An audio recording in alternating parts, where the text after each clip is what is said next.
Welcome back to the deep dive. So, a lot of you have mentioned feeling a bit overwhelmed by investing choices, wondering how to start without taking massive risks or needing a finance degree overnight. Well, this deep dive is really designed to cut through all that complexity. Today, we're tackling a topic that, can feel intimidating. Investing, specifically index funds and ETFs. We've really dug into the sources you shared to give you a clearer picture of two powerful and honestly surprisingly simple ways to grow your money, often less risky too, our mission. It's basically to pull out those key nuggets of knowledge from the material to help you become, genuinely well-informed about these tools. They offer instant diversification, often at super low costs. Exactly. And getting a handle on these concepts is, well, it's foundational for anyone looking to build a solid financial future, especially if you're just starting out or maybe you prefer more of a passive approach. What the research consistently shows is just how popular these have become. And it's precisely because they've kind of democratized investing, right? Offering that professional level of diversification without the hefty price tag or, the need to constantly watch the market.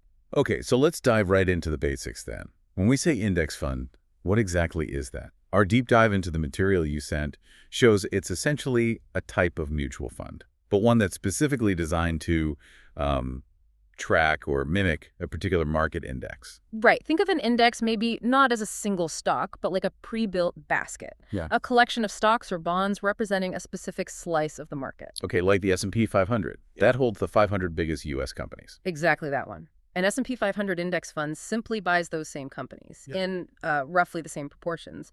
Its goal is just to mirror that index's performance. Ah, so that's the passive management part. Yeah. The managers aren't trying to pick winners. Precisely. They're not actively choosing stocks or trying to time the market. They just replicate the index. And for you, the listener, this offers some really immediate, powerful benefits. Like what? What's the biggest advantage? Well, the number one benefit is instant diversification. Truly instant. I mean, imagine trying to buy shares in 500 different companies yourself. That'd be incredibly complex, not to mention expensive. Yeah, that sounds like a nightmare. Right. But with just one purchase of, say, an S&P 500 index fund, boom, you're immediately a part owner of all those 500 companies across a whole range of industries like tech, finance, healthcare, everything. Wow. And this brain exposure, it dramatically reduces your risk. If one company has a bad quarter, it barely moves the needle on your whole investment. Totally different from picking just a few individual stocks where one bad pick can really hurt. So it's like getting a diversified portfolio in one click, almost, without researching 500 companies. That is powerful. Exactly. And another thing, the sources you provided really highlight something that often surprises people. Over the long run, say 10 years, something like 85% of actively managed funds actually fail to beat their benchmark index. 85%? Really? Yeah, even before you account for their higher fees. It's quite striking. So this passive strategy isn't just about saving a few pennies. It's often a statistically better approach for long-term growth. And that ties into costs, right? You mentioned fees. Absolutely. Because they're just replicating an index, there's no need for a big team of expensive analysts constantly trading. This means index funds typically have incredibly low fees. We call these expense ratios. You'll often see expense ratios around 0.1%, sometimes even lower. Okay, 0.1%. What does that mean in real money? Well, put it this way. That's about $1 per year for every $1,000 you invest. It's tiny. Now compare that to actively managed funds. They might charge 1% or, even more each year. Okay, 0.1% versus 1%. That doesn't sound huge initially. But it is. That difference, maybe 0.9%, it compounds over time. Over, say, 30 years on a $100,000 investment.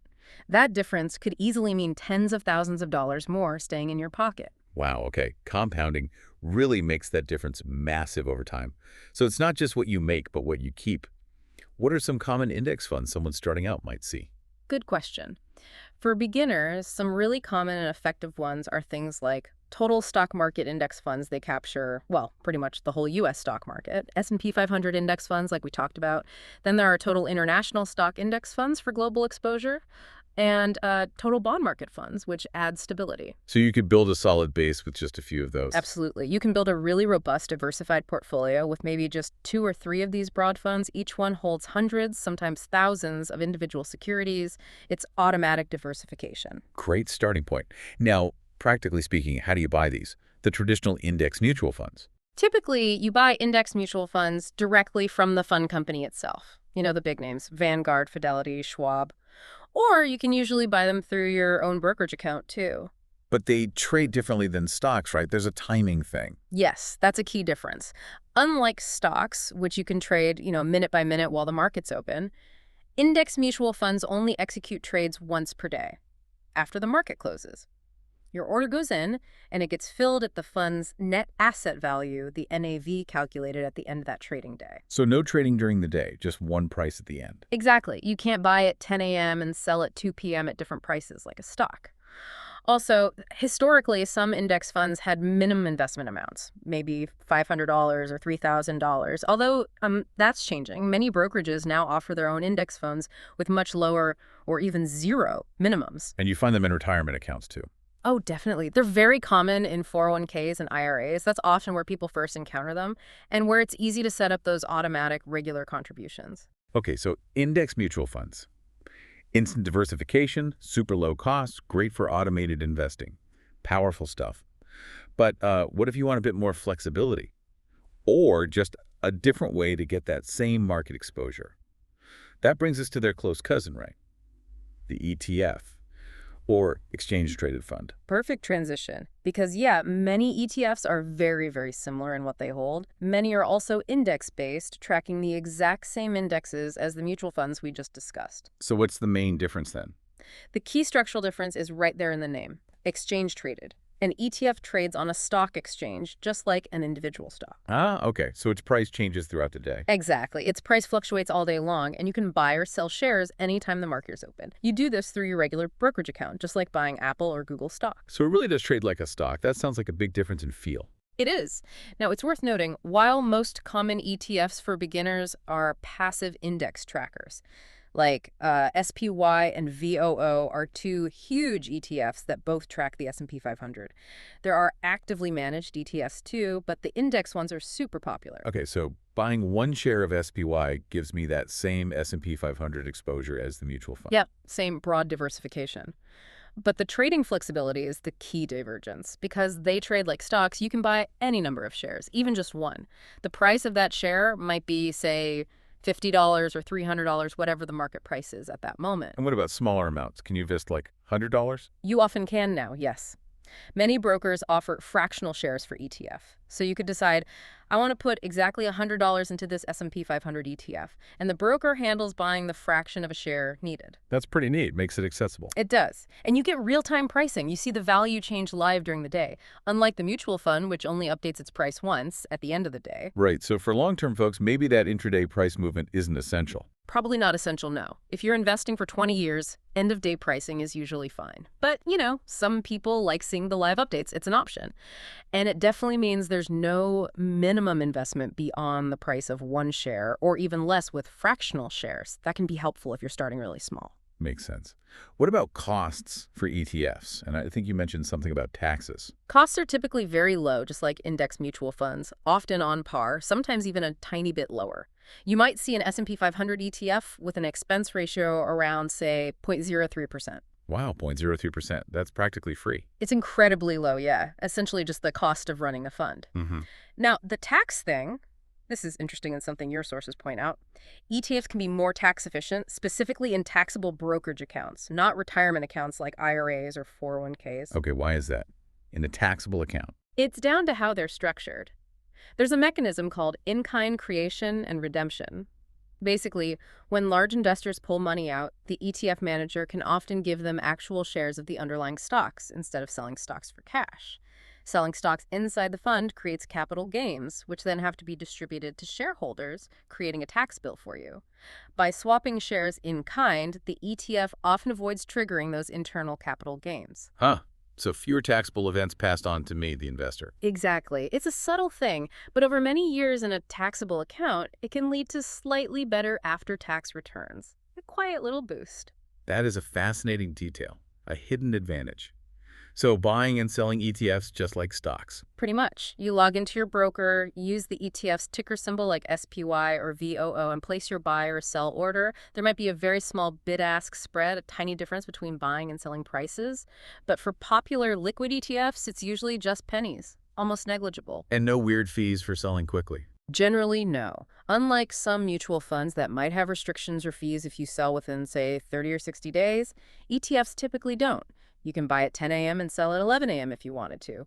And this is a big, but just because you can trade them frequently doesn't mean you should. Ah, right. The long-term perspective. Yes. All the research we looked at strongly suggests that for most people, treating ETFs like long-term holdings is the way to go. Trying to time the market by jumping in and out, even with the flexibility ETFs offer, usually leads to worse results than just buying and holding. Let that passive tracking and compounding do the heavy lifting over time. That's a critical point. The flexibility is nice, but don't let it tempt you into day trading your long-term investments. Precisely. It's easy to let emotions drive bad decisions when you see prices moving constantly. Passive investing helps avoid that. Okay, so we have index mutual funds, we have ETFs. Both seem like excellent, diversified, low-cost tools. And if they track the same index, like the S&P 500, the performance should be almost identical before fees, right? Virtually identical, yes, minus those very small differences in expense ratios. So this raises an important question. How does someone choose? What does this all mean for you, the listener, when deciding? It seems like it comes down to preferences. It really does. They're both great choices, honestly. But the mechanics differ slightly, which might make one a better fit depending on your situation. Let's quickly recap the key differences. Oh. First, trading schedule. ETFs trade all day, like stocks. Index mutual funds trade once a day, end-of-day price. Again, for long-term investing, maybe not a huge deal, but it's a difference. Right. Intraday versus end of day. What else? Second, accessibility in how you invest. Index mutual funds are often great for setting up automatic investments, like invest $200 every month. You can often buy them directly from the fund company. Some might still have minimums, though that's less common now with brokerage versions. ETFs need a brokerage account. Traditionally, buying was manual, though auto-invest for ETFs is becoming more common at some brokers. But ETFs win on having no minimum beyond one share, especially with fractional shares available. So mutual funds may be slightly easier for pure automation. ETFs may be easier for starting with tiny amounts. Kind of, yeah, though the gap is closing. Then third, costs and fees. Both are super low cost. Mutual funds might have different share classes with slightly different fees based on how much you invest. ETFs usually have one low fee for everyone. And as we discussed, ETFs often have that slight tax efficiency edge in taxable accounts, not in retirement accounts. Got it. Taxable accounts lean slightly ETF. Retirement accounts doesn't matter as much. Anything else? Just liquidity. Both are very liquid. You can get your money out easily. ETFs offer intraday liquidity. You sell and get cash during market hours. Mutual funds, you get the end of day price and the cash usually the next day. But for long-term goals, both offer plenty of liquidity. It's not really a deciding factor for most. Okay, that's a really clear comparison. So summing it up for the listener, if you like things automated, maybe in a retirement account, set it and forget it style. Index mutual funds are often perfect. But if you're investing in a regular taxable account, maybe you value seeing live prices, or want that potential tiny tax edge, or need fractional shares, an ETF might be the better fit. That's a great summary. Both are fantastic tools. You really can't go too far wrong with either if you pick a broad, low-cost index option. The key is just starting, right? Exactly. The most important thing, and your sources really emphasize this, is just getting started and being consistent. Choosing between an index mutual fund and an index ETF tracking the same thing. That's often a secondary decision compared to the discipline of regular long-term investing in a diversified, low-cost way. #tag outro. Wow, what a deep dive that was. I think the core message we found across all the material is just so powerful, isn't it? Both index mutual funds and index ETFs give most investors, especially beginners, a really superior approach. Diversified, incredibly low cost. Much better than trying to pick winning stocks usually. Absolutely. The beauty of passive investing really comes through. Over the long haul, these broad index funds and ETFs have just been remarkably successful. They consistently outperform a lot of active managers, and they've let millions build wealth steadily without needing to be market wizards. Well said. Thank you everyone for joining us on this deep dive, hopefully simplifying your investment strategy a bit. Yeah, and maybe just a final thought to leave you with, something to mull over.